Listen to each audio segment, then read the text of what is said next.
नमस्कार दोस्तों। कहते हैं ना कि मजबूरी कुछ भी करा सकती है। आज की कहानी भी कुछ ऐसी ही है। एक गांव का लड़का जो अपनी सपनों को हकीकत में बदलने के लिए सपनों का शहर मुंबई आया, लेकिन यहाँ पर जो उसके साथ हुआ वो कभी सपने में भी नहीं सोचा था। यकीन मानिए दोस्तों, अगर आप ये कहानी सुनेंगे तो आपके पैरों तले से जमीन खिसक जाएगी।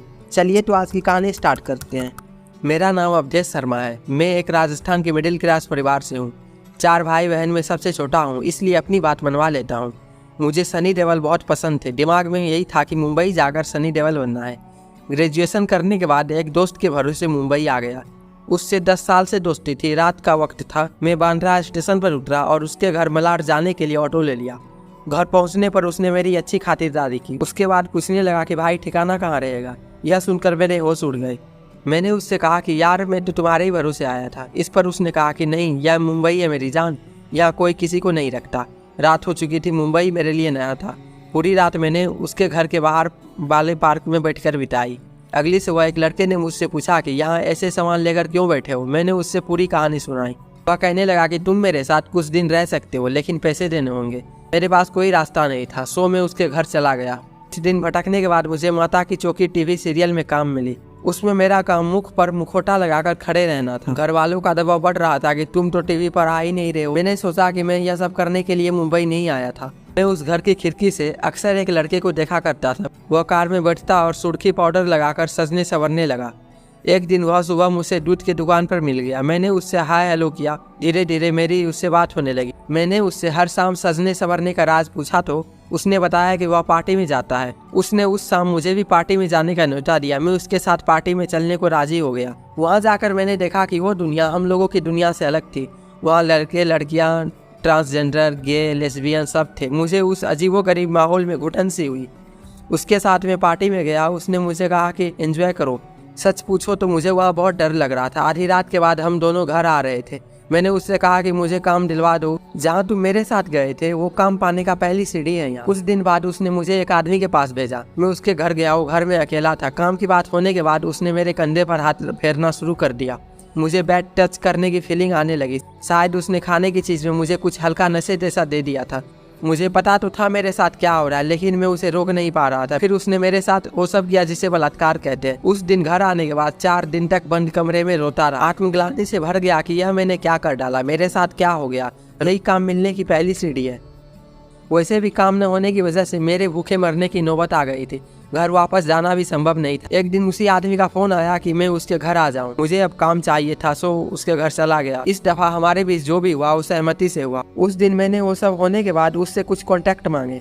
उसने मुझे एक और आदमी का नंबर दिया। मैं उस नए आदमी को फ़ोन लगाकर उसके पास गया।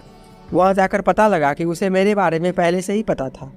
वह कहने लगा कि सुना है तुम काफ़ी अच्छा काम करते हो। चाय पानी करने के बाद उसने मुझे बेडरूम में चलने का इशारा किया। वहाँ पहले एक और लड़का मौजूद था। उसने मुझे ग्रुप सेक्स के लिए कहा। मैंने मना कर दिया। मेरे लिए 3 मर्दों के बीच ग्रुप सेक्स करना संभव नहीं था। खैर वो लड़का उस आदमी के इशारे पर वहीं से चला गया। फिर उस आदमी और मेरे बीच संबंध बने। उस आदमी को मैं इस काम के लिए बहुत पसंद था। वह कहता था कि तुम 24 घंटे यही रहो और मेरे साथ यह सब करते रहो। मुझे लगता था कि यह कैसे बीमार दिमाग के लोग हैं। जैसा मेरा शरीर है वैसा ही इनका भी है। हम दोनों के शरीर में सारे अंग एक जैसे ही हैं, तो इसे मेरे साथ कैसे मजा आ रहा होगा। खैर मुझे काम मिलने से मतलब था। मैं उस आदमी के बुलावे पर बहुत दफा उसके घर गया। मैं इन लोगों की पार्टियों में भी जाने लगा। फिर मुझे पता चला कि इन लोगों के व्हाट्सएप ग्रुप बने हैं।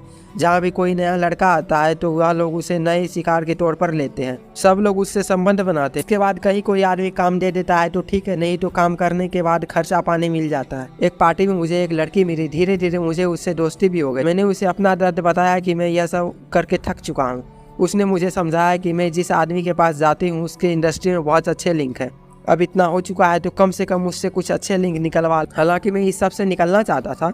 जहाँ जाता वहाँ लगता कि हर कोई इसके लिए ही तैयार बैठा है। मैंने मन मार कर एक दिन उस आदमी को फ़ोन लगाया कि आज मैं घर आना चाहता हूँ। मैं उसके पास गया और वो तैयारी बैठा था। उसने मेरी इस बात के बदले मुझे एक ऐसे आदमी से संबंध बनाने के लिए भेजा जिसे न्यूड देखकर मैं डर गया। उसे फीमेल कहते हैं। फीमेल यानी कि ऊपर से औरत और नीचे से मर्द का शरीर।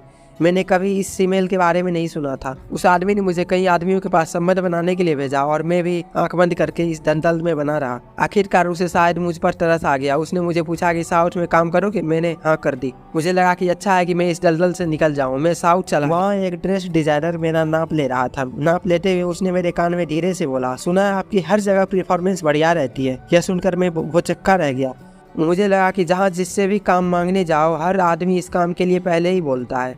मर्दों से संबंध बनाते वक्त मुझे अंदर से बहुत घिन और तकलीफ होती थी। मैं महसूस किया कि ज़बरदस्ती इतना ज़्यादा सेक्स करने का असर भी मेरी शक्ल पर दिखाई देने लगा था। मैं थक जाता था, टूट जाता था, हाथ जोड़ता था, बस अब और नहीं, लेकिन कोई रहम नहीं करता था। साउथ की उस फिल्म की सेट पर एक बुजुर्ग आदमी भी था। एक दिन उसने मुझे अपने घर बुलाया। उसने मुझे खाना खिलाया और कहने लगा कि चले जाओ यहाँ से, हो सके तो इन लोगों की दुनिया से दूर चले जाओ। उनकी बातों को सुनकर मैं छोटे बच्चे की तरह रोने लगा। उससे कहा कि मेरा यह सब करने का मन नहीं करता, लेकिन कोई रास्ता मिल नहीं रहा है। उसने कहा कि कितने दिन काम नहीं मिलेगा, महीना, 2 महीना, 6 महीने, लेकिन तुम इन लोगों की दुनिया से निकल जाओ। मैं साउथ से फिर से मुंबई वापस आ गया। मुंबई आने के बाद एक प्रोडक्शन हाउस से दूसरे प्रोडक्शन हाउस काम के लिए धक्के खाता रहा।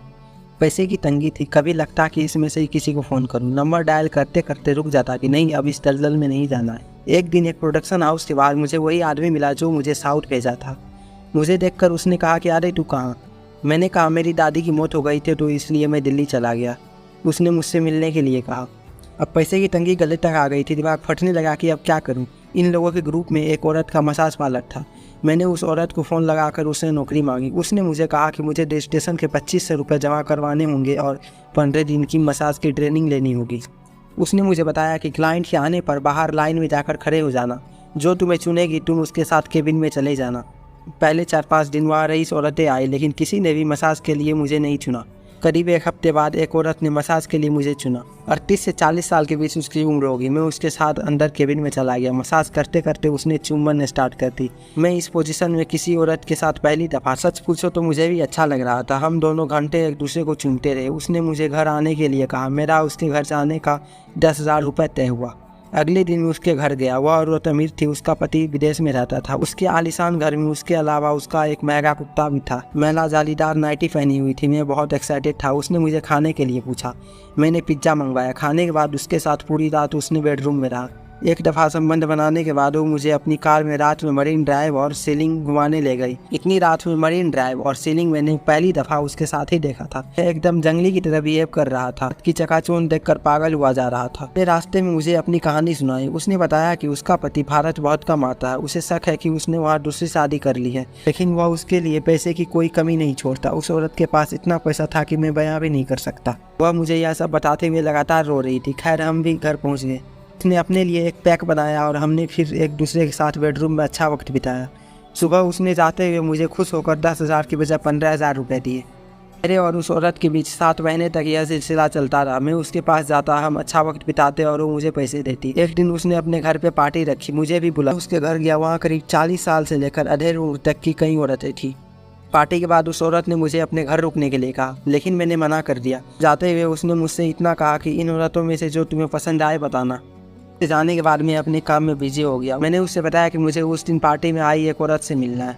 उसने कहा कि ठीक है, तुम जहाँ कहोगे मैं वहाँ भेज दूंगी, लेकिन एक शर्त है, तुम दुनिया में कहीं भी रहो, लेकिन जब भी मैं तुम्हें बुलाऊंगी तुम्हें मेरे पास आना होगा। बदले में मैं तुम्हें पैसे की कोई कमी नहीं होने दूंगी। मुझे तो पैसे चाहिए थे, मैंने भी वादा कर दिया। मैं उस औरत को फ़ोन किया। उसने मुझे एक जगह बुलाया।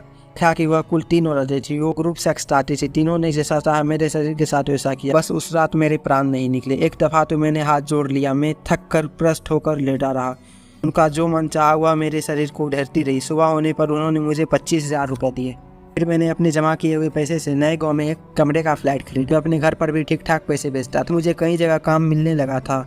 अमीर औरतें मेरी क्लाइंट्स थी। मुझे एक रात के 10,000 से 25,000 रुपये तक मिल जाते थे। इनमें से कुछ औरतों को सिर्फ सेक्स की दरकार थी, कुछ मेरे साथ क्वालिटी टाइम बिताना चाहती थी, तो कुछ अपनी कहानी बताते बताते रोने लगती थी। मेरा जीवन अब ठीक से चलने लगा था। अपने जिस्म के बदले उन औरतों से खूब पैसा बटोरता। मुझे लगने लगा था कि बस बहुत हो गया। मर्दों और रईस औरतों दोनों ने मेरे शरीर को खूब नोचा। शरीर के बदले मर्दों से मुझे नेटवर्क और काम मिला। औरतों ने मुझ पर पैसे की बारिश की। मैं अब लाइफ सेट करना चाहता था, ठहरना चाहता था। एक्टिंग करते हुए मेरी एक लड़की से नज़दीकियाँ बढ़ी। मैंने उसे अपने बारे में सब बता दिया। हम दोनों 3 साल से एक साथ रह रहे हैं और अब शादी करने जा रहे हैं। दोस्तों ये कहानी थी राजस्थान के अवधेश शर्मा की, जिसका सपना था कि सनी देओल जैसा हीरो बनना, लेकिन इस शहर ने उसे सेक्स वर्कर बना के रख दिया। आप सभी से अलविदा लेना चाहते हैं, मिलते हैं आपसे और नहीं का